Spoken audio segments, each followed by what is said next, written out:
네, 오늘은 이제 지난 시간에 이어서 느헤미야서 3장부터 보겠습니다. 구약성경 729쪽, 구약성경 729쪽, 느헤미야서 3장부터 보시겠습니다. 구약성경 729쪽, 느헤미야서 3장입니다. 느헤미야서는 이제 두 가지 주제가 있습니다. 이제 그 예루살렘의 2차 기한자들까지 돌아왔고요. 에스라가 이방인들과 결혼한 유대인들을 책망하고 이방인 아내들을 다 집으로 돌려보내게 됩니다. 그래서 하갈한 이방 여인들의 가족들에 의해서 예루살렘 성문이 불타고 성문이 허물어지게 되었습니다. 그래서 느헤미야가 이 소식을 듣고 에스라와 예루살렘 기한 공동체를 돕기 위해서 3차 기한자들을 이끌고 예루살렘으로 돌아와서 이 에스라를 도와서 다시 성벽을 재건하게 됩니다.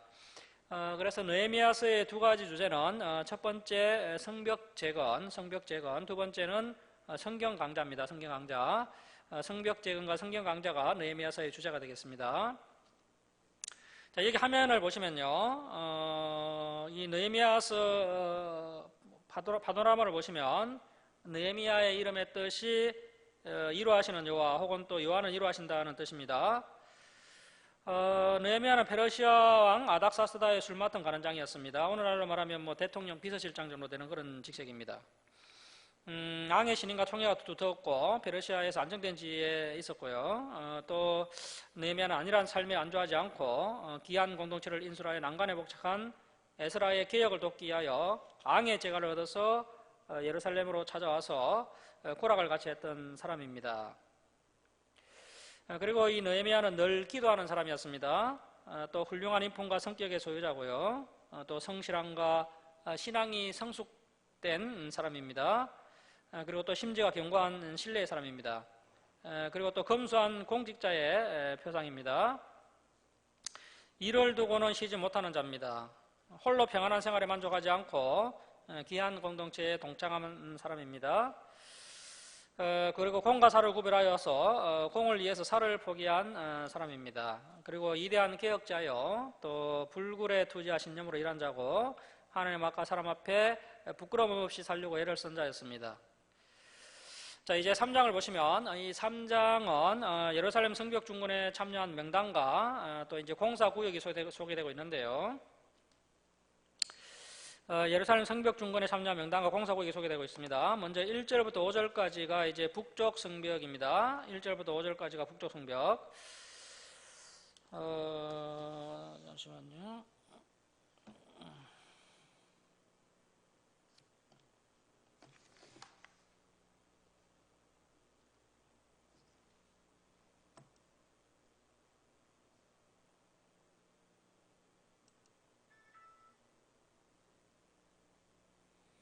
혹시 화면 한번 보십시오. 잘 보이실려나 모르겠네. 그래서 이제 느헤미야 성벽이 보면은 이제 이게 안쪽에 있는 좀 진한 부분이 이제 느헤미야가 새로 쌓은 성벽이고요. 바깥쪽에는 이제 기존에 있던 성벽이었습니다. 그래서 이제 본래 성벽은 바깥쪽이었는데 느헤미야 성벽은 이렇게 초라합니다. 그래서 느헤미야 성벽을 이렇게 건축하는데 북쪽 성벽 중건자들의 명단이 1절부터 5절까지 기록되어 있고, 현재 이제 재건된 스룹바벨 성전이 있고, 그 뒤쪽으로 이제 북쪽 성벽이 있는 것입니다. 그래서 이제 대제사장과 제사장들이 가장 먼저 성벽 중건에 참여를 합니다. 이곳이 이제 가장 위험한 곳이지만 성전과 가장 가까운 곳이기 때문에 대제사장과 제사장들이 성벽을 직접 쌓습니다. 성벽을 직접 중건한 이야기가 나와 있고요. 이렇게 영적 지도자가 모범을 보여주니까 이제 중건이 순조롭게 진행되고 있습니다. 그 다음에 이제 6절부터 13절까지는 또 서쪽 성벽입니다. 6절부터 13절까지가 서쪽 성벽을 중건한 이야기가 나옵니다. 그래서 이제 8절을 보시면요. 8절을 보시면 검장색 향풍장사, 그러니까 이제 부자들이죠. 재정적인 여유가 있는 사람들이 가장 많이 파괴된 서쪽 성벽을 맡아서 재건을 하게 되고요. 그래서 전체적으로 보면 뭐 부자, 서민, 그리고 뭐 여성들, 다양한 계층들의 사람들이 자신의 여건에 맞게 협력 분담을 해주고 있습니다. 그러니까 일이 또 진행이 잘 되고 있는 겁니다. 그 다음에 이제 14절에서 19절은 남동쪽 성벽입니다. 아래쪽 부분을 이야기하는 것 같은데요. 남동쪽 성벽. 그래서 이 남동쪽 성벽을 중건한 명단이 공개되고 있습니다. 이 남동쪽은 또 공사구역이 7구역이었다는 겁니다. 그런데 무려 6구역을 이방인들이 맡아서 공사를 해줍니다.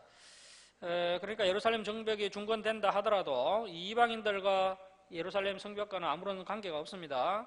그런데 이방인들이 자기 일이 아닌데도 이렇게 섬겨줍니다. 참으로 고마운 헌신자들이죠. 그리고 이제 20절부터 32절, 20절부터 32절까지는 동쪽 성벽입니다. 동쪽 성벽을 중건하는데 이미 뭐 다른 공사 구역을 맡아서 책임을 다한 사람들이 한 번 더 헌신을 해줍니다. 한 번 더 헌신을 해서 이 동쪽 성벽을 안공해냅니다. 그래서 이런 분들의 이름을 우리가 좀 기억해야 됩니다. 갑절의 수고를 한 분들이죠. 자, 3장 20절 한번 보십시오. 3장 20절 보시면 그 다음은 삽배의 아들 바룩이 갑절의 수고를 해주었고요. 21절에 우리아의 아들 무레못, 그리고 23절에 베냐민과 핫숲, 그리고 27절에 드고아 사람들, 그리고 30절에 셀레마의 아들 하나냐와 살랍의 6째 아들 한운, 그리고 이제 30절 끝에 베레가의 아들 머술람. 이분들이 갑절에 수고를 해준 분들입니다. 느헤미야가 아마 강력하게 요구했을 겁니다. 그럼에도 불구하고 수수방관한 사람들이 상당히 있었습니다. 하지만 또 갑절에 수고를 해준 분들 덕분에 하나님의 역사가 진행되고 있다는 것입니다. 자, 그래서 느헤미야라 할지라도요, 혼자서는 하나님의 일을 감당할 수가 없습니다. 이렇게 헌신해준 동력자들이 있었다는 것입니다. 아마 느헤미야가 이런 일을 진행해 나가면서 본인보다 13년 먼저 귀환한 이 에스라와 긴밀하게 협력을 했을 것입니다. 그러니까 또 에스라와 같은 고백을 하는 것이죠. 이러한 분들이 한 분만 있어도 소망이 있는데 에스라와 느헤미야 두 명이 동시에 같은 장소에서 같은 하나님의 꿈을 가지고 협력하고 있기 때문에 구약 역사 가운데 가장 위대한 역사가 이루어질 준비가 이제 되고 있는 겁니다. 신구약을 통틀어서 가장 아름다운 동력입니다. 이 두 분이 이제 가장 이상적인 계획을 일으키는데요. 자, 이제 4장 1절 말씀 보십시오. 4장 1절. 4장 1절 보시면 산발랏이 우리가 성을 건축한다음을 듣고 크게 분노하여 유다 사람들을 비웃으며 3절을 보십시오. 암몬 사람 도비아는 곁에 있다가 이르되 그들이 건축하는 돌 성벽은 여우가 올라가도 곧 무너지리라 하더라. 이렇게 이 산발랏과 도비아가 비웃고 있고요. 자, 4절 보십시오. 4절. 줄을 치겠습니다. 우리 하나님이여 들으시옵소서. 우리 하나님이여 들으시옵소서. 이 느헤미야가 또 기도하고 있습니다. 느헤미야는 누가 뭐라고 하면 기도하고, 또 어려운 일이 있으면 기도하고, 또 중요한 일이 있으면 기도합니다.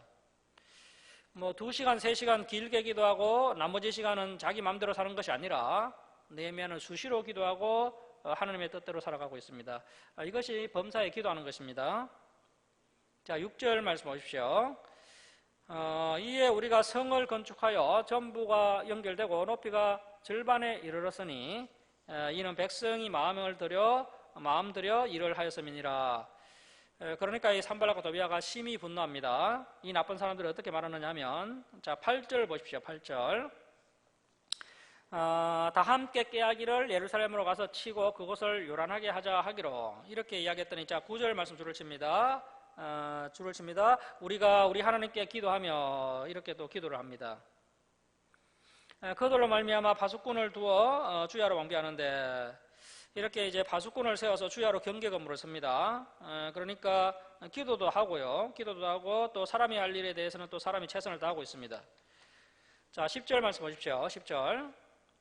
유다 사람들은 이러기를 흙무더기가 아직도 많거늘 짐을 나르는 자의 힘이 다 빠졌으니 우리가 성을 건축하지 못하리라 하고, 또 이런 부정적인 사람들이 항상 있습니다.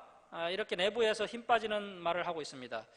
안 그래도 그 외부에서는 산발락과 도비아 같은 사람들 때문에 마음고생 이만저만이 아닌데요, 내부에서도 이런 힘 빠지는 소리를 하는 사람들이 있었다는 것입니다. 자, 11절입니다. 우리 원수들은 이러기를 그들이 알지 못하고 보지 못하는 사이에 우리가 그들 가운데 기습적으로 달려들어가서 살육하여 역사를 거치게 하리라 하고, 자, 이렇게 원수들이 기습 공격을 하겠다고 협박하는 이야기도 느헤미야가 들었습니다. 이 느헤미야가 얼마나 안팎으로 이 방해하는 사람들 때문에 힘이 많이 들었겠습니까? 자, 12절 보십시오. 그 원수들의 근처에 거주하는 유다 사람들도 그 각처에서 와서 10번이나 우리에게 말하기를. 자, 그러니까 산발락과 도비아 근처에 사는 유대인들이 그 원수들의 기습 공격에 대해서 느헤미야에게 알려주었다는 겁니다. 기습 공격을 해서 살육하고 예루살렘 성벽을 중단시키겠다. 10번이나 이 기습 공격에 대한 정보를 유다 사람들이 느헤미야에게 알려줬다는 겁니다. 자, 이렇게 하니까 이제 13절 끝에 보십시오. 칼과 창과 활을 가지고 서 있게 하고 이렇게 이제 무장을 시켜서 경계 건물을 서게 합니다. 자, 이제 14절 중반절 보십시오. 14절 중반절. 14절 중반절 보시면 너희는 그들을 두려워하지 말고, 자, 줄을 칩니다. 지극히 크시고 두려우신 주를 기억하고, 지극히 크시고 두려우신 주를 기억하고. 자, 저와 여러분이 누군가는 두려워해야 됩니다. 그런데 세상을 두려워할 것인지 아니면 하나님을 두려워할 것인지를 우리가 선택해야 됩니다. 하나님을 공경하고 두려워하는 것이 경외죠. 그래서 우리가 하나님을 두려워해야 됩니다. 그러면 세상을 두려워하지 않게 됩니다. 자, 지극히 크시고 두려우신 주를 두려워하고 너희 형제와 자녀와 아내와 집을 위하여 싸우라 하였느니라. 자, 15절 말씀입니다. 우리의 대적이 우리가 그들의 의도를 눈치챘다 함을 들으니라. 기습 공격을 하려고 했지만 언수 근처에 사는 유대인들이 정보를 미리 주어서 그 의도를 느헤미야 쪽에서 다 알게 된 겁니다. 이렇게 알게 되었다는 것을 대적들이 듣고 그 계획이 다 무산되게 됩니다. 자, 16절 보시면 그때로부터 내 수하 사람들의 절반은 일하고 절반은 갑옷을 입고 창과 방패와 활을 가졌고, 그래서 이제 절반은 일을 하고 절반은 경계건물을 섰다는 것이죠. 자, 21절 보시면 21절입니다. 우리가 이같이 공사하는데 무리의 절반은 줄을 치겠습니다. 동틀 때부터 별이 나기까지 창을 잡았으며, 여기에 생략되어 있지만 절반은 동틀 때부터 별이 나기까지 창을 잡았고요. 나머지 절반은 동틀 때부터 별이 나기까지 일을 했다는 것이죠. 자, 23절 보십시오. 나나 내 형제들이나, 자, 느헤미야 지도자들이 먼저 모범을 보였다는 겁니다. 나나 내 형제들이나 종자들이나 나를 따라 파수하는 사람들이나 우리가 다 우리의 옷을 벗지 아니하였으며, 그러니까 심지어 잠을 잘 때도 옷을 입고 잠깐 눈을 붙일 정도로 지도자와 백성들이 하나가 되어서 애를 썼다는 것입니다. 자, 우리가 다 우리의 옷을 벗지 아니하였으며 물을 기르러 갈 때에도 각각 병기를 잡았느니라. 자, 이렇게 열심을 내어서 무너졌던 성벽 공사를 52일 만에 안공해냅니다. 그러니까 세워져 있던 것이 다시 무너졌던 것이고요. 그 무너진 것을 다시 세우는 과정이기 때문에 52일 만에 재건을 완성할 수가 있었습니다. 예루살렘 성벽을 52일 만에 완성해냅니다. 자, 이때쯤 느헤미야에게 한 울부짖음이 들리게 됩니다. 가난한 백성들의 울부짖음이었는데요. 느헤미야가 얼마나 많이 힘이 들었겠습니까? 외부적으로는 이협과 협박이 있었고, 내부적으로는 힘 빠지는 말을 하는 사람들이 있었고요. 또 스파이도 있었고, 거기에다가 또 가난한 백성들의 울부짖음이 들리니까 이 지도자가 얼마나 힘이 많이 들었겠습니까?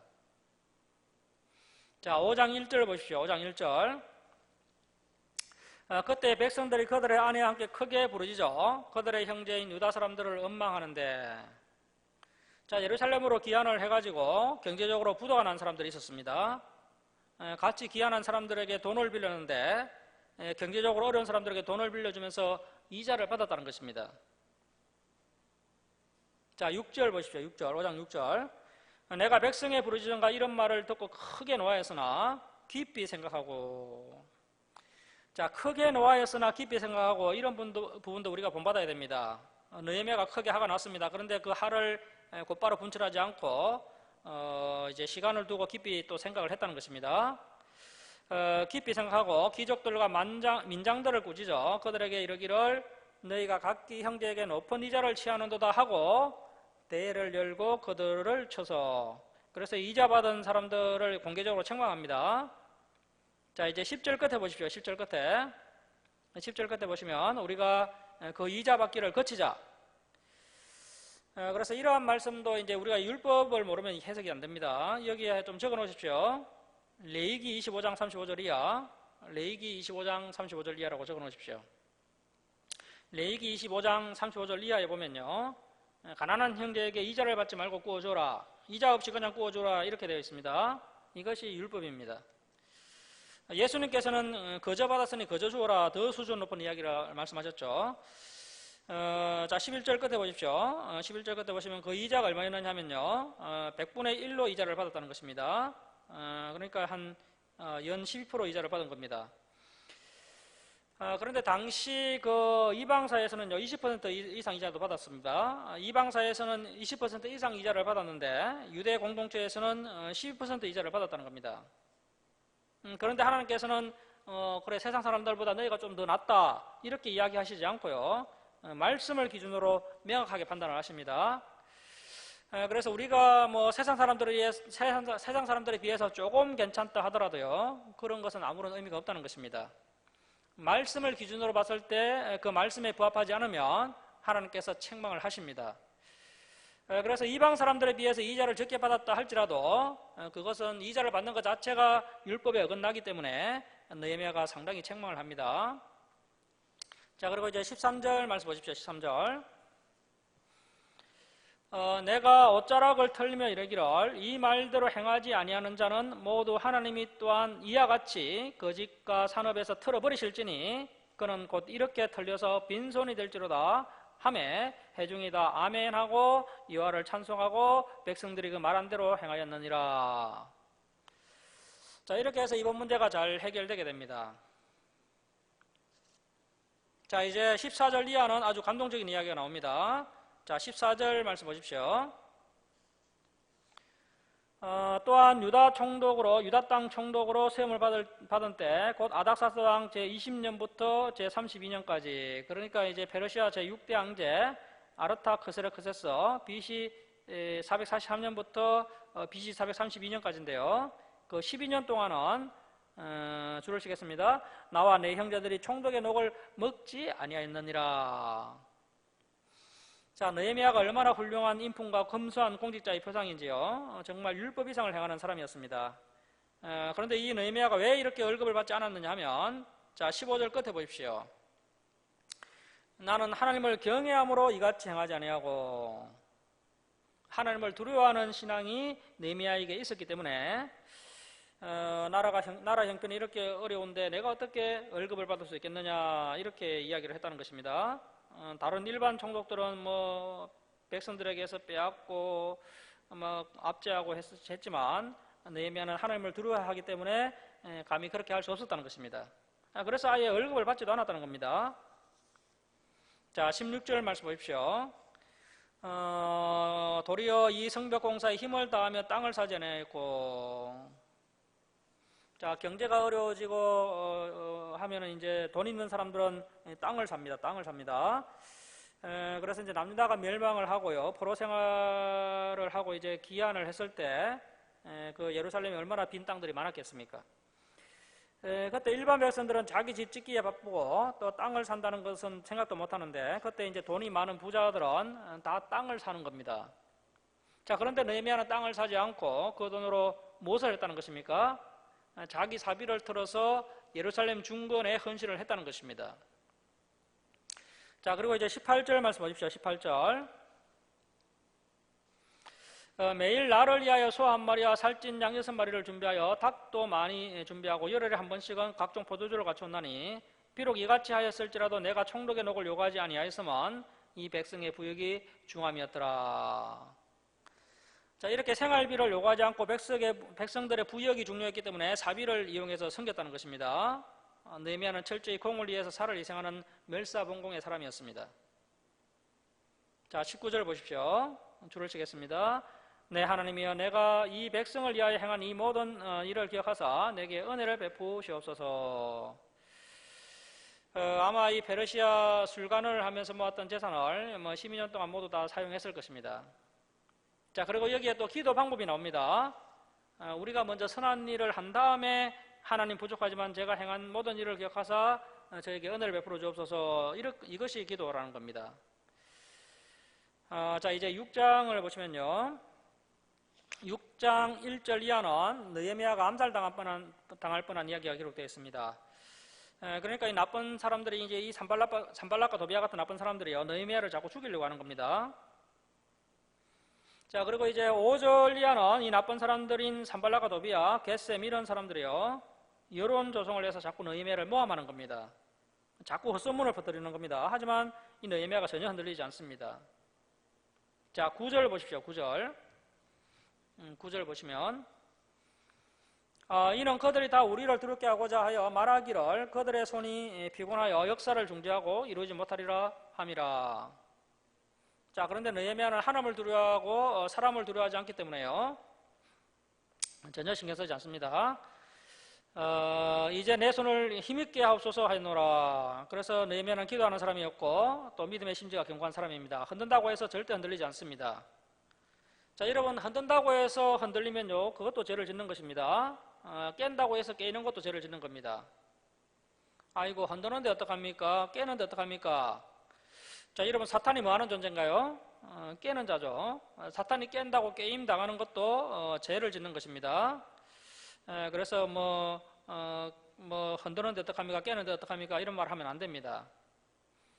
이 느헤미야는 결코 흔들리지 않습니다. 믿음의 신지가 견고한 사람입니다. 자, 10절 보십시오. 10절. 10절 보시면 이제 스마야가 등장하는데요. 그 들라의 아들 스마야, 이 스마야가 제사장이고 느헤미야의 측근인데요. 이 사람이 이제 어느 날 두문불출하고 있습니다. 한동안 외출하지 않고 집에만 있는 겁니다. 그래서 느헤미야는 스마야가 걱정이 돼서 이제 신방을 갑니다. 느헤미야가 신방을 갔더니 이 스마야가 뭐라고 하느냐면요, 10절 중반절을 보십시오. 그들이, 그 나쁜 사람들이 너를 죽이러 올 터이니 우리가 하나님의 전으로, 그러니까 스룹바벨 성전으로 가서 에소, 성소 안에 머물고 그 문을 닫자. 저들이 반드시 밤에 와서 너를 죽이리라 하기로. 그래서 이제 성소에 들어가 있으면 그들이 못 찾을 것이다, 이렇게 스마야가 이야기합니다. 자, 11절 보십시오. 내가 이르기를 나 같은 자가 어찌 도망하며 나 같은 몸이면 누가 에소에 들어가서 생명을 보존하겠느냐? 나는 들어가지 않겠노라 하고. 자, 그래서 느헤미야는 레인이 아니죠. 그래서 레인도 아니고 제사장도 아닌데 내가 어떻게 성소에 들어가겠느냐?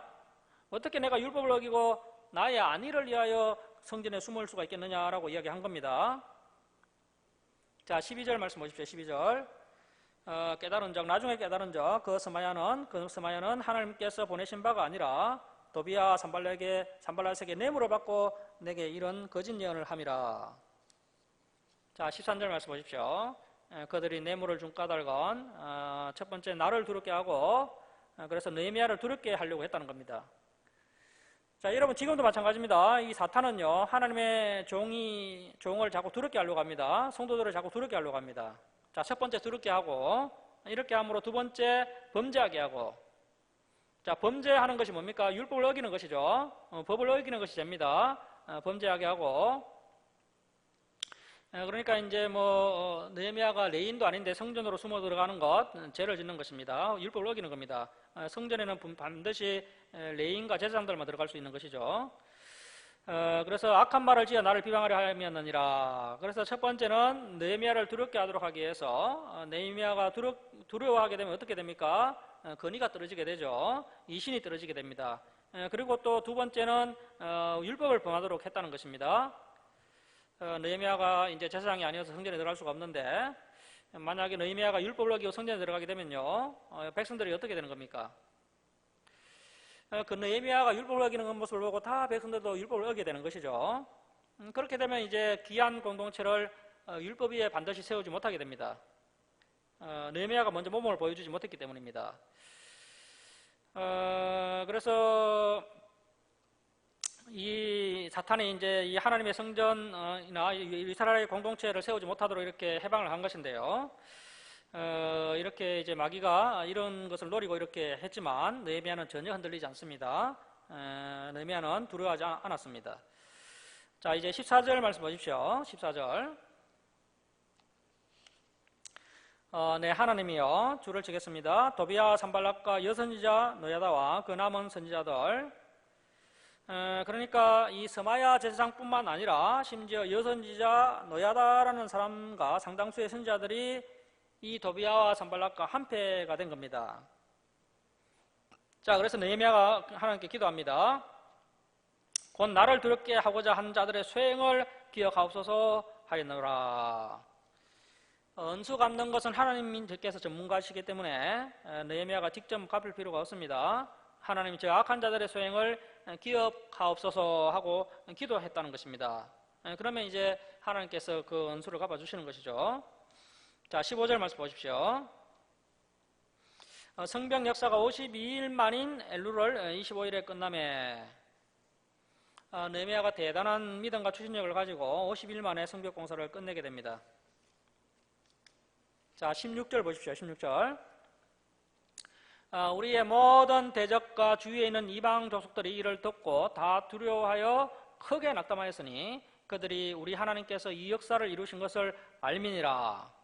또한 그때 그 52일 동안 유다의 귀족들이 여러 번 도비아에게 편지하였고, 그러니까 유대인 내부에 이러한 스파이들이 있었다는 것입니다. 이 귀족들 가운데 유대인 귀족들 가운데서 공사가 이 50일 동안 진행될 때에 이 도비아와 편지를 몰래 주고받은 스파이들이 있었다는 것입니다. 자, 18절 보십시오. 도비아는 아라의 아들 스가냐의 사이가 되었고, 도비아의 아들 요하난도 베레가의 아들 무슬람의 딸을 아내로 맞이하였으므로 유다에서 그 도비아와 동맹한 자가 많음이라. 그러니까 도비아의 처가가요 유다에 있는 겁니다. 도비아와 사돈을 맺고 동맹을 한 자가 귀한 공동체에 여럿이 있었다는 것입니다. 자, 19절 보십시오. 그들이 도비아의 선행을 내 앞에 말하고 또 내 말도 그에게 전하며, 그래서 이 사람들이요 도비아는 참 괜찮은 인물입니다 하면서 여러 번 느헤미야에게 말을 했다는 겁니다. 또 느헤미야가 아주 중요한 말을 하면요 그 정보를 도비아에게 다 일러 바친 겁니다. 이런 사실을 느헤미야가 이제 성벽 완공 후에 알게 된 겁니다. 자, 이제 7장으로 갑니다. 7장 2절 보십시오. 7장 2절. 내 아우 하나니, 이 하나니가 이제 앞에서 그 느헤미야에게 찾아가서 에스라의 형편을 이야기해 준 인물이죠. 내 아우 하나니와 영문의 간원. 영문의 간원이라는 것은 페르시아 궁정 간원인데요. 이 사람이 함께 기한을 해준 것 같습니다. 자, 페르시아 궁전 간원 하나냐가 함께 예루살렘을 다스리게 했는데, 하나냐는 충성스러운 사람이요.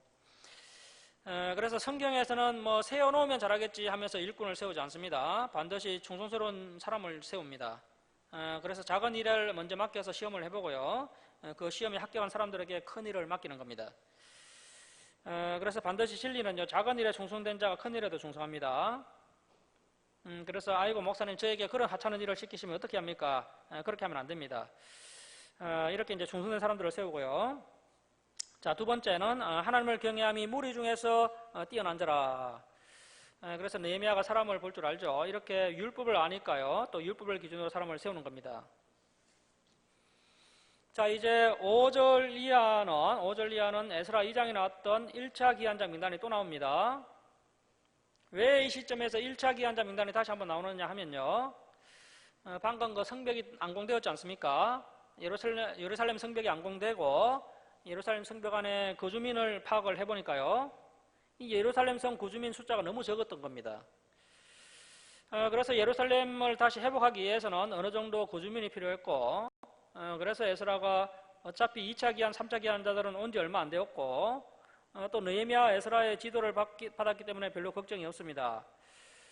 그런데 이 1차 기한자들은 5만 명이나 기한을 했고요. 이미 다 흩어져 있는 상황이었기 때문에 1차 기한자 명단을 들고 이 1차 기한자들에게 다시 어디로 이사하라고 이야기하는 겁니까? 예루살렘 성 안으로 제2주를 해달라, 그 이야기를 하기 위해서 1차 기한자 명단이 나온 겁니다. 자, 그래서 지금 사실 2차 기한자들은 이미 다 죽었고요. 이제 그 후손들입니다. 1차 기한자 후손들. 이미 1차 기한을 한 지가 92년이 지났습니다. 그래서 이제 후손들에게 이야기하는 겁니다. 자, 이제 8장으로 갑니다. 8장을 보십시오. 8장은 이렇게 느헤미야가 진퇴양난에 빠져있던 에스라와 귀한 공동체에게 담배와 같은 역할을 해냅니다. 이렇게 이제 기본적인 질서, 치안이 잡히면서 이제 드디어 유대 사회가 좀 더 건설적인 일을 할 수 있는 환경이 조성되게 됩니다. 그래서 이제 8장은 이스라엘 전 역사 가운데 가장 기념비적인 사건이 기록되어 있습니다. 자, 여러분 신명기 31장 9절 이하의 그 모세의 유언 기억나십니까? 매 7년 끝에 곧 면제년 초막절에 온 백성을 한자리에 모아놓고 성경을 낭독하여 듣게 하고 배우게 해서 모든 말씀을 지켜 행하게 하여 여호와 경외하기를 배우게 하라. 결국 여호수아 때로부터 천년간 이것이 지켜지지 않아서 이스라엘 역사가 악순환이 반복된 것인데요. 이 모세의 유언이 천년 만에 처음으로 지켜지는 역사적인 장면이 기록되어 있습니다. 하나님께서도 이 굉장한 사건으로 기억하고 계실 겁니다. 이 굉장한 사건을 일으킨 사람들이 에스라와 느헤미야입니다. 제1회 에스라 성경 강좌가 이렇게 해서 이루어지게 되고요. 강사는 에스라, 준비위원장은 느헤미야였습니다. 자, 8장 1절 중반절 보십시오. 모든 백성이 일제히 수문학 강장에 모여, 그래서 이런 장소는 성지순례 가시면 꼭 가봐야 됩니다. 그리고 이제 화면 한번 보시면 이제 수문 보이십니까? 그 수문 앞에 이제 강장에 모였다는 겁니다. 수문 앞 강장에 모였다는 겁니다. 수문 앞 강장에 모여서 학사 에스라에게 여호와께서 이스라엘에게 명령하신 모세의 율법책 5경입니다. 5경. 창세기, 출애굽기, 레위기, 민수기, 신명기가 5경이죠. 모세 율법책 5경을 가져오기를 청하매.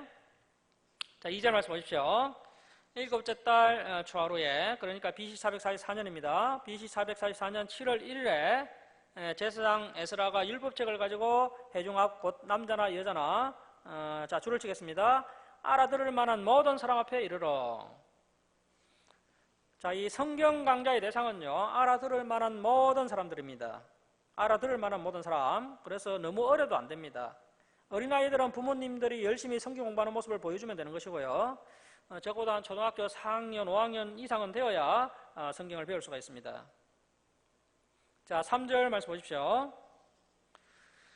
수문학 강장에서 새벽부터 정오까지, 오전 6시부터 12시까지 어떻게 하느냐면요, 남자나 여자나 알아들을 만한 모든 사람 앞에서 성경을 읽음에 뭇백성이 그 율법책에 귀를 기울였는데, 그때 학사 에스라가 특별히 지은 나무 강단에 서고 그의 곁 오른쪽에 선 자는 마띠다. 그래서 이제 마띠다 같은 제사장들이 있었고요, 왼쪽에는 또 버다야 같은 제사장들이 있었습니다. 그리고 5절 말씀 보십시오. 5절 보시면 에스라가 모든 백성 위에 서서 그들 목전에 책을 펴니, 줄을 치겠습니다. 책을 펼 때에 모든 백성이 일어서니라. 그래서 우리가 주일에 성경 봉독할 때 이렇게 우리가 일어서서 성경책을 읽는 것입니다. 에스라가 또 그렇게 했다는 것입니다. 자, 6절 보십시오. 에스라가 이대하신 하나님 여호와를 송축하며 모든 백성이 손을 들고 아멘 아멘 하고 응답하고 몸을 굽혀 얼굴을 땅에 대고 여호와께 경배하니라. 자, 이제 7절 끝에 보십시오. 레위 사람들은 백성이 제자리에 서 있는 동안 그들에게 율법을 깨닫게 하였는데, 자, 8절 별표합니다. 성경 강좌 얼리가 나옵니다. 제1회 성경 강좌, 제1회 에스라 성경 강좌 얼리입니다. 자, 8절. 첫 번째 하나님의 율법책을 낭독하고, 두 번째 그 뜻을 또 간단하게 해석하여, 그리고 세 번째는 깨닫게 하니. 자, 이것이 단순하지만 가장 힘이 있는 방법입니다. 낭독하고 간단히 해석해서 깨닫도록 하는 것. 이것만큼 좋은 방법이 없습니다. 그래서 아마 여러분도 여러 곳에서 성경을 공부하셨지만요, 사실 이 성경을 읽으면서 그리고 간단하게 해석을 해서 깨닫도록 하는 이 방법이 가장 좋은 방법입니다. 우리가 지금 하고 있는 이 방법입니다. 자, 그렇게 하니까 9절 말씀 보십시오. 9절 줄을 씁니다. 백성이 율법의 말씀을 듣고 다 우는지라. 자, 진정한 회개는 말씀으로부터 나오는 것입니다. 자, 10절 보십시오. 10절. 느헤미야가 또 그들에게 이르기를 너희는 가서 살찐 것을 먹고 단 것을 마시되 준비하지 못한 자에게는 나누어 주라. 이날은 우리 주의 성일이니 근심하지 말라. 자, 그래서 여러분 집회할 때는, 성경 집회할 때는요, 금식하는 것이 아닙니다. 이 집회할 때는 하나님의 진리와 은혜를 경험하는 날이기 때문에 단 것을 먹고 즐거운 마음으로 말씀을 들어야 합니다. 자, 여호와로 인하여 기뻐하는 것이 너희의 힘이니라 하고, 11절 레위 사람들도 모든 백성을 청숙하게 하여 이르기를 오늘은 성일이니 마땅히 조용하고 근심하지 말라 하니, 모든 백성이 곧 가서 먹고 마시며 나누어 주고 크게 즐거워하니. 자, 줄을 치겠습니다. 이는 그들이 그 읽어 들려준 말을 밝히 알미라. 자, 그래서 읽어주고 설명하고 깨닫게 하는 것, 그렇게 해서 하나님의 말씀을 밝히 알았다는 것입니다. 여기에 좀 적어 놓으십시오. 집회의 언형이라고 적습니다. 집회의 언형. 집회의 언형. 오늘날 부흥회처럼 하면 안 됩니다. 이것이 진짜 집회입니다. 그러니까 이 집회는요, 뜨겁게 찬양하고 뜨겁게 기도하는 것이 집회의 언형이 아니고요, 이렇게 집회는 말씀 작용회가 되어야 됩니다. 예전에 우리 한국교회가요, 오늘날 같은 그런 부흥회 같은 것 하지 않았습니다. 과거에는 그 말씀 작용회를 했었는데 언제부턴가 말씀 작용회는 다 사라지고 부흥 집회로 바뀌어 버렸습니다. 그리고 또 집회할 때는요, 금식하는 것이 아니고요, 먹고 마시고 나누어 주면서 즐겁게 하는 것입니다. 자, 이제 17절 말씀 보십시오. 17절. 사로잡혔다가 돌아온 회중이 다 초막을 짓고 그 안에서 그 안이 눈의 아들, 자, 줄을 칩니다. 여호수아 때로부터 그날까지 이스라엘 자손이 이같이 행한 일이 없었으므로, 최초로 처음으로 이런 놀라운 일이 일어나게 되고요. 이렇게 하니까요, 이에 크게 기뻐하며 신명기 31장 9절 이하 모세의 유언을 여호수아도 사무엘도 다윗도 솔로몬도 엘리야도 요시야 왕도 지키지 않았습니다. 이렇게 하나님의 말씀을 듣고 배우니까요, 이제 정말 참 기쁨이 일어나는 겁니다. 이렇게 해서 제1회 에스라 성경 강좌가 성공리에 마쳐지게 됩니다. 자, 18절 말씀 보십시오. 에스라는 초막절 첫날부터 끝날까지, 초막절은 이스라엘 백성들이 광야에서 초막 생활을 했던 것을 기념하는 날이기도 하지만요, 더 중요한 것은 이 초막절의 성경을 배우는 날입니다. 자, 초막절의 첫날부터 끝날까지 날마다 하나님의 율법책을 낭독하고 무리가 1회 동안 절기를 지키고 8째 날에 규례를 따라 성회를 열었느니라. 자, 이렇게 해서 이제 초막절에 드디어 모세의 유언을 에스라가 이루게 됩니다. 자, 이제 9장입니다. 9장 1절 보십시오. 그달 서문한 날에, 성경강좌 다음 날이죠. 성경강좌 다음 날에 이스라엘 자손이 다 모여 건식하며 굵은 베옷을 입고 티끌을 물었으며, 그래서 이제 금식은 성경강좌 다음에 하는 것입니다. 회개하면서 건식하는 거죠. 이렇게 회개가 터져 나오게 됩니다. 자, 이제 2절 보십시오. 2절. 모든 이방 사람들과 절교하고, 자, 여러분, 우리가 진리의 길을 가면서 절교할 것들은 절교를 해야 됩니다. 이것이 안 되면 또 주일 성수도 안 되는 겁니다.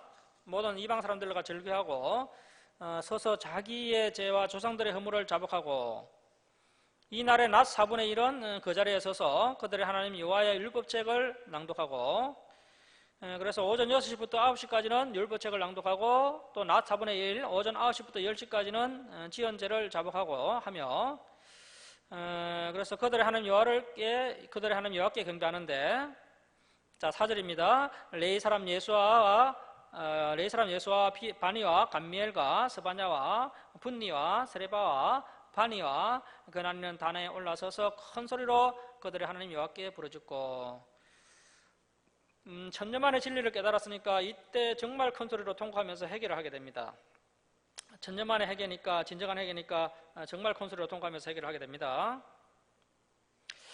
당시에 이 종교 지도자라고 할 수 있는 레인들이 이제 민족적 회개를 합니다. 민족적 회개 기도문, 레인들의 민족적 회개 기도문이 5절부터 38절까지 나옵니다. 먹고 사는 문제라든지 성공하고 잘 되게 해달라는 그런 기도가 아니고요, 조금 전에 초막절에서 성경을 배웠기 때문에, 성경을 이렇게 잘 배웠기 때문에 이제 아주 성경적인 기도를 하고 있는 내용이 5절부터 38절까지 레인들의 민족적 회개 기도문이 나오고 있습니다. 자, 38절 한번 보십시오. 38절. 38절 말씀 보시면, 우리가 이 모든 일로 말미암아 이제 경관 언약, 신의 산 언약 레위기를 말하는 것입니다. 경관 언약을 다시 세워 기록하고 우리의 방백들과 레위 사람들과 제장들이 다 인봉하나이다 하였느니라. 그래서 이제 도장을 찍나이다. 지도자들이 신의 산 언약 레위기 앞에서 재서약을 한 것입니다. 과거를 회개하고 이제 남은 인생은 정말 이 율법대로 신의 산 언약대로 잘 듣고 그 말씀대로 지키면서 살겠습니다 하고 재약속을 했던 것입니다. 이제 10장은 신의 산 언약의 재서약한 명단이 나옵니다. 재서약한 명단. 현재 에스라가 서명을 받고 있기 때문에요, 에스라의 이름은 빠져 있고요, 자, 1절을 보시면 이제 총독 느헤미야부터 서명을 하게 됩니다. 1절을 보시면 가장 먼저 총독 느헤미야가 나오죠. 그리고 이제 2절부터 8절까지가 제사장 21명이 서명을 합니다. 2절부터 8절까지는 제사장 21명이 서명을 하고, 그 다음에 이제 9절부터 13절까지는 레인 17명이 서명을 합니다. 그리고 이제 14절부터 27절까지는 또 우두머리 44명이 서명을 합니다. 에스라는 여기에 포함되어 있지 않지만 에스라도 분명히 서명을 했을 것이고, 에스라가 지금 서명을 받고 있는 것이고, 느헤미야 그리고 제사장 21명, 레인 17명, 또 우두머리 44명에서 총 83명의 지도자가 재서약을 하게 됩니다. 83명의 지도자가 재서약을 하게 됩니다. 자, 28절 말씀 보십시오. 28절.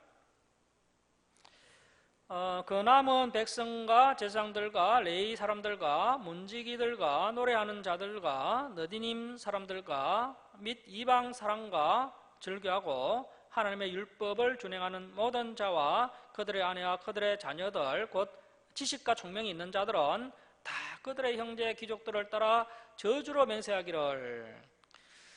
저주로 맹세했다는 것은 이제 우리가 이 신의 선언작 율법을 지키지 않으면 저주를 받겠습니다, 이렇게 맹세를 했다는 겁니다.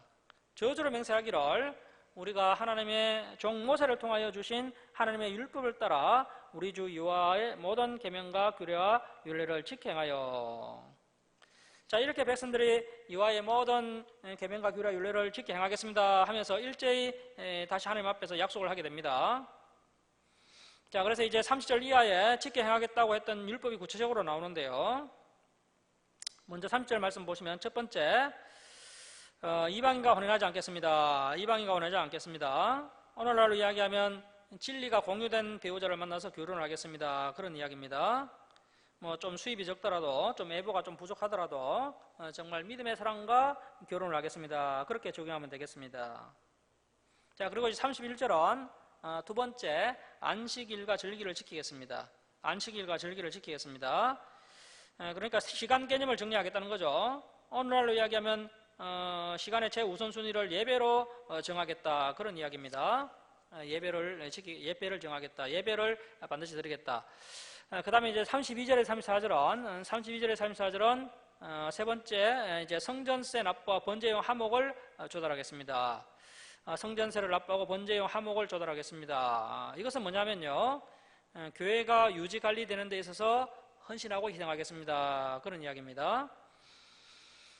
그 다음에 이제 네 번째는 35절에서 39절, 네 번째, 첫 소득과 11조를 정식하게 바치겠습니다. 11조 생활을 하겠습니다. 이것은 이제 물질의 우선순위를 분명히 하겠다는 것입니다. 이런 구체적인 결단들이 있게 됩니다. 그래서 이러한 내용들도 오늘날에는 우리가 이제 이 의미와 정신을 잘 개성해야 됩니다. 제1회 에스라 성경 강좌를 통해서 이스라엘 역사 가운데 처음으로 놀라운 회개운동과 구체적인 삶의 변화가 일어나는 아주 감동적인 장면입니다. 자, 그래서 이 제1회 에스라 성경 강좌 집회 결과가 뭡니까? 구체적인 회개와 결단과 변화가 있었다는 겁니다. 회개와 결단과 변화. 그래서 결국은 변화까지 가야 됩니다.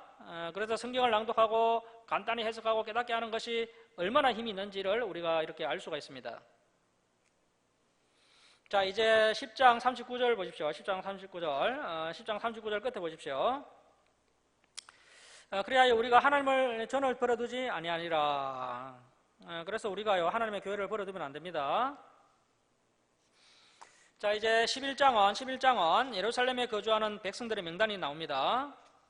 7장에서 그 예루살렘 성벽이 안공되었지만 성 안에 거주하는 백성들이 너무 적어서 느헤미야가 1차 기한자 명단을 참고해서 백성들을 재이주시켰던 장면 기억나시죠? 그래서 이제 11장은 예루살렘 성으로 재이주한 백성들의 명단이 나옵니다. 제2주자 선정 방식은 1절 말씀 보시면요, 제비를 뽑았다는 겁니다. 1절 중반절 보시면 제비를 뽑았고요. 자, 2절을 보시면 또 고마운 분들이 있었습니다. 예루살렘에 거주하기를 자원하는 사람들이 있었다는 겁니다. 이것은 또 보통 결단이 아닙니다. 정말 그 자기 생업을 포기하고 거주지를 옮긴다는 것은 큰 부담이죠. 그런데 자원하는 사람들이 있었고 백성들이 또 그 사람들을 위해서 복을 빌어 주었다는 겁니다. 자, 그래서 이것이 뭡니까? 예루살렘 성경 강좌의 결과죠. 생업을 포기하고 재이주했다라는 것은 성경을 배우고 나니까 이제 제국 복귀 결과에 순종했다는 것이고 또 기쁨으로 자원하는 사람들까지 있었다는 것입니다. 자, 이렇게 해서 10분의 1의 백성들이 예루살렘 성으로 제2주를 합니다. 10분의 1이 예루살렘으로 제2주합니다. 자, 그리고 이제 12장으로 가시면 12장 1절부터 26절은 제사장과 레인 명단이 나옵니다. 12장 1절부터 26절은 제사장과 레인 명단이 나오는데요. 자, 왜 느헤미야가 제사장과 레인 명단을 다시 한번 작성하느냐 하면 이제 성전이 재기능을 할 수 있도록 성전 봉사 담당자를 재정비하는 것입니다.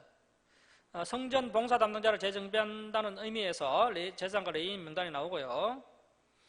자, 그 다음에 이제 27절 이하는 성벽 봉헌식을 합니다. 성벽 봉헌식. 우리가 성전 봉헌식은 앞에서 봤고요. 이제 성벽이 허물어졌다가 다시 세워졌기 때문에 느헤미야가 감사하는 마음으로 하나님께 예배를 드립니다. 자, 12장 27절 보십시오. 12장 27절 보십시오. 예루살렘 성벽을 봉헌하게 되니 각처에서 레위 사람들을 찾아 예루살렘으로 데려다가 감사하며 노래하며 재금을 치며 비파와 수금을 타며 즐거이 봉헌식을 행하려 하며. 자, 이렇게 해서 이제 성가대가 준비가 됩니다. 한 성가대는 성벽 시계 방향으로 돌고요. 또 한 성가대는 시계 반대 방향으로 도는데 한 성가대 인솔자는 에스라고 다른 성가대 인솔자는 느헤미야였습니다. 이 두 성가대가 서로 반대 방향으로 성벽을 돌면서 하나님을 찬양하고 그리고 이제 한 지점에 만나서 하나님을 찬양하는 찬양 소리가 더 크게 울려 퍼지게 되는 것이죠. 그러한 상태에서 이 두 성가대가 만나서 이제 성전으로 올라가는 겁니다.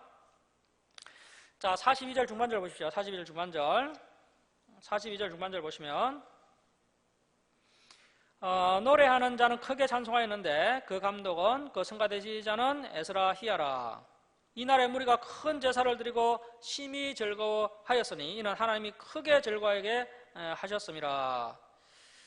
자, 하나님이 기뻐하시는 일을 우리가 하면요, 성령께서 우리 안에서 기뻐하시면서 정말 그 놀라운 기쁨을 우리가 경험하게 됩니다. 자, 부녀와 어린아이도 즐거워했으므로 예루살렘이 즐거워하는 소리가 멀리 들렸느니라. 처음으로 느껴보는 참 행복이죠. 처음으로 느껴보는 참 행복. 이스라엘 역사 가운데 가장 행복했던 순간입니다. 이것이 바로 제1회 에스라 성경 강좌의 결과입니다. 아마 하나님께서도 천년 만에 크게 기뻐하셨을 것입니다. 그래서 저와 여러분도 이 전도하는 것, 이 하나님의 말씀을 전하는 것이야말로 가장 기쁜 일입니다. 특히 성경 66권을 읽어주고 해석하고 깨닫게 하는 것이야말로 우리의 가장 큰 기쁨이 되는 겁니다. 그래서 우리 성도님들도 이 성경을 잘 배우셔서 앞으로 이런 성경 강좌를 이제 소그룹별로 이렇게 진행해 보는 것도 참 좋을 것 같습니다. 그렇게 하실 때 정말 그동안 느끼지 못했던 큰 기쁨을 느끼시게 될 겁니다. 자, 이제 12장 47절 끝에다가 욥기라고 좀 적어 놓으십시오. 욥기. 자, 우리가 이 시점에서 이제 시가서를 좀 간단하게 살펴보겠습니다. 욥기서와 시가서를 살펴보고 다시 느헤미야 13장으로 돌아오겠습니다. 느헤미야 13장에다 좀 적어 놓으십시오. 말라기서의 배경이라고 적어 놓으십시오. 느헤미야 13장에다가는 말라기서의 배경이라고 좀 적어 놓으십시오. 13장은 말라기서의 배경이기 때문에요. 우리가 이제 먼저 시가서 먼저 살펴보고 또 13장 살펴보고 그 다음에 이제 말라기 살펴보고 구약을 마쳐야 됩니다. 자, 이제 욥기로 갑니다. 욥기. 구약 761쪽입니다. 구약 성경 761쪽 욥기서 보겠습니다. 구약 성경 761쪽 욥기서 보겠습니다.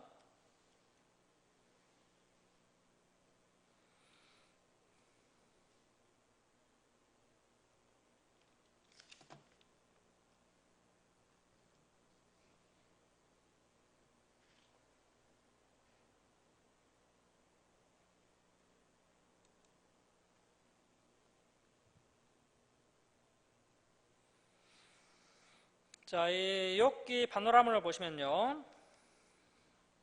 욥이 살았던 시대는요, 아브라함과 비슷한 시기에 살았던 사람이고요. 그러니까 족장시대 BC 2000년경 사람으로 보입니다. 그리고 욥기에서는 문학적 장르는 희곡에 가깝습니다. 그리고 이제 무대 배경은 딱 두 군데밖에 없습니다. 하나님의 어전회의 그리고 욥의 집. 세트장 비용이 얼마 들지 않았습니다. 그리고 등장인물은 하나님, 천사, 사탄, 욥의 아내, 그리고 종들, 그리고 친구 4명입니다. 이렇게 등장인물들이 나옵니다.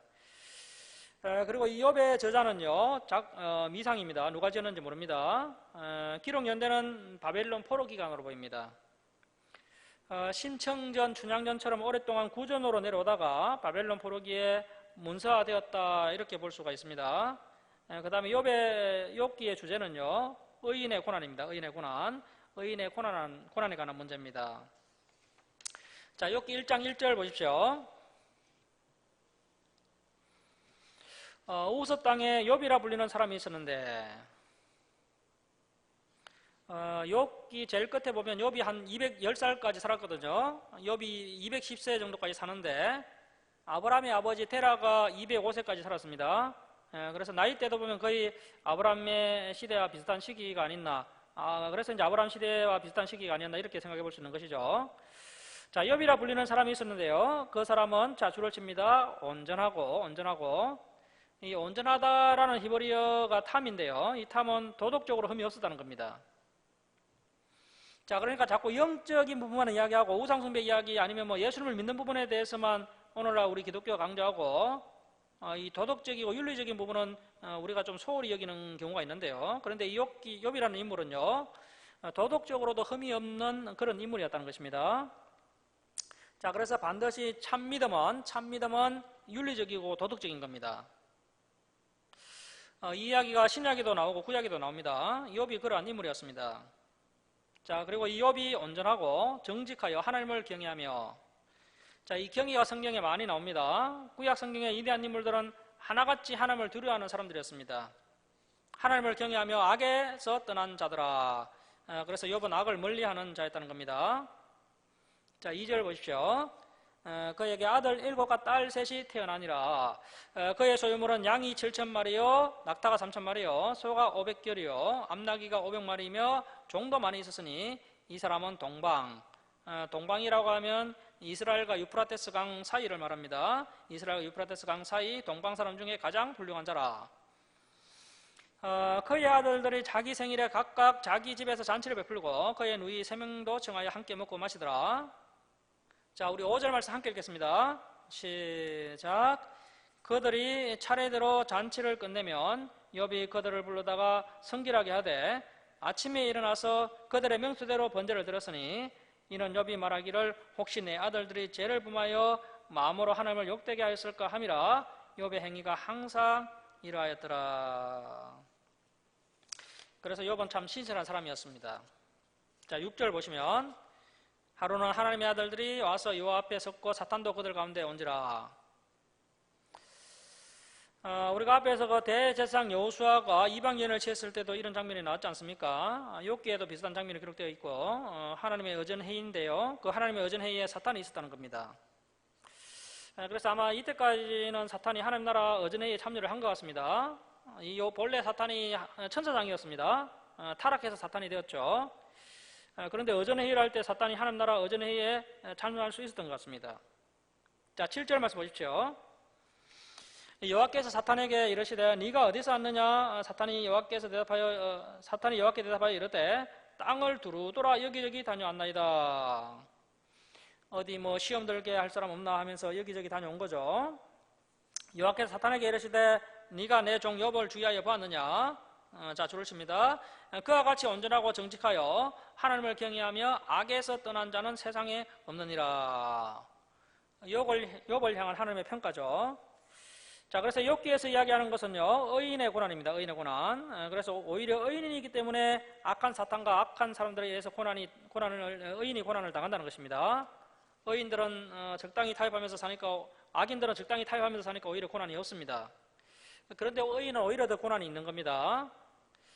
욥이 당했던 시험은 크게 3가지입니다. 첫 번째 화면 보시면요, 소유물을 모두 잃게 됩니다. 재물과 십남매를 잃게 됩니다. 두 번째는 또 건강을 잃게 됩니다. 악성 피부병에 걸려서 피부가 없어지는 나병에 걸리게 됩니다. 건강을 잃게 되고요. 그런데 여기까지는 욥이 잘 이겨냅니다. 그런데 욥이 가장 힘들었던 고난이요, 세 번째 의의 시험입니다. 의의 시험. 친구들이 욥의 의를 의심하는 겁니다.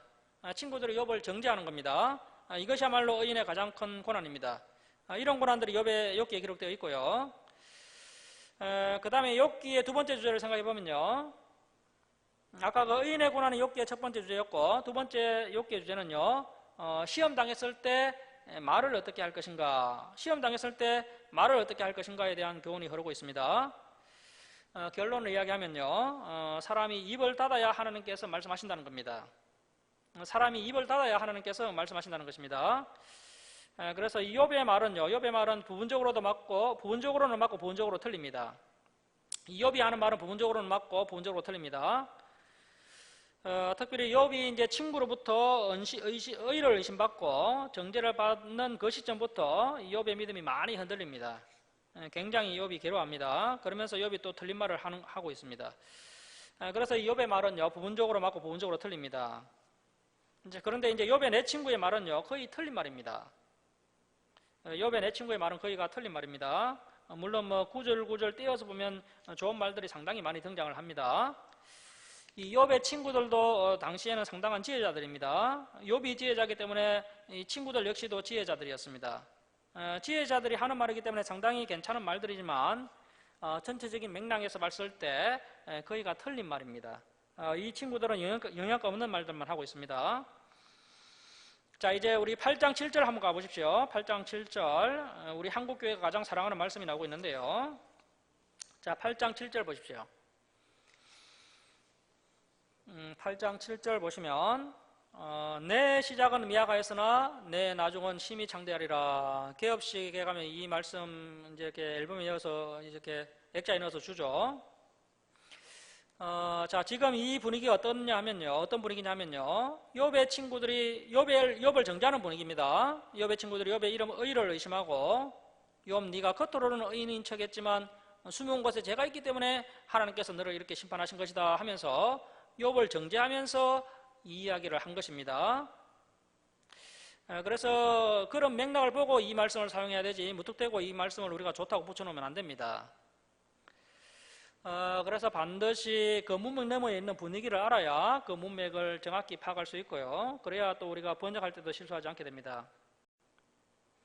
이 욥기서 같은 경우에도 뭐 잘못된 번역들이 상당히 많은데요. 그 이유는 이제 사람의 감정이 이입되어 있고요. 그 인간과 인간 사이에 흐르고 있는 이런 분위기를 파악하지 않은 상태에서 부분적으로 보고 번역을 하다 보니까 번역에 오류가 많이 생기게 되는 겁니다.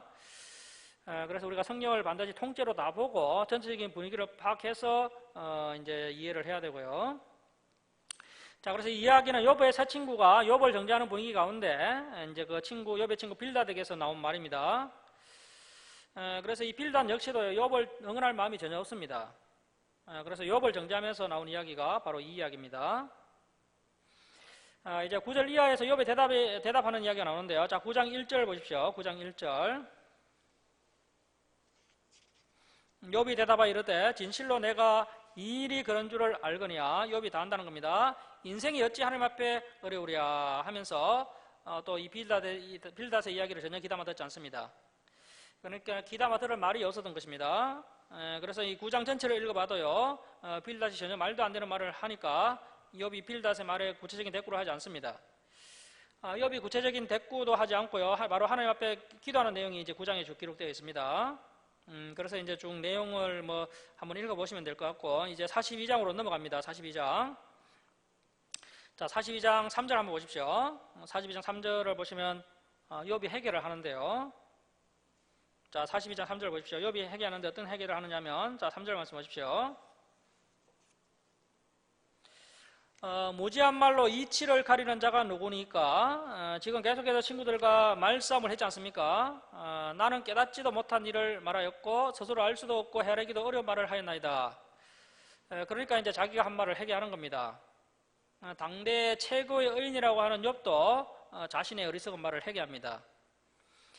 그래서 이 욥기도 우리에게 이야기하는 것은요, 믿음의 사람이라 할지라도 어떤 문제를 만났을 때는 상가 조용히 입을 닫아야 한다는 것입니다. 입을 닫지 않으면 욕 같은 사람이라 할지라도 실수를 하게 된다는 겁니다. 그렇다면 욥도 이러할진데요. 욥의 친구들의 말은 어떠하겠습니까? 욥의 친구들에 대한 말에 욥의 친구들이 한 말에 대한 하나님의 평가입니다. 자, 7절 보십시오. 7절. 여호와께서 욥에게 이 말씀을 하신 이후에 여호와께서 대만 사람 엘리바스에게 이르시되 내가 너와 내 두 친구 그 빌닷과 소발에게 놓아노니 이는 너희가 나를 가리켜 말한 것이 내 종 욥의 말같이 옳지 못함이니라. 자, 그래서 이 욥기에 나오는 이 친구들의 말이 진리의 말씀처럼 사모하고 가슴에 새기고 그렇게 할 말씀이 아니라는 것입니다. 자, 그래서 욥기는 첫 번째 의인의 고난, 두 번째 말을 어떻게 할 것인가에 대한 교훈을 얻을 수 있는 귀중한 성경책이 되겠습니다. 오늘은 여기까지 하고 우리 다음 주에 이제 시편부터 보도록 하겠습니다. 자, 기도하겠습니다. 사랑의 하나님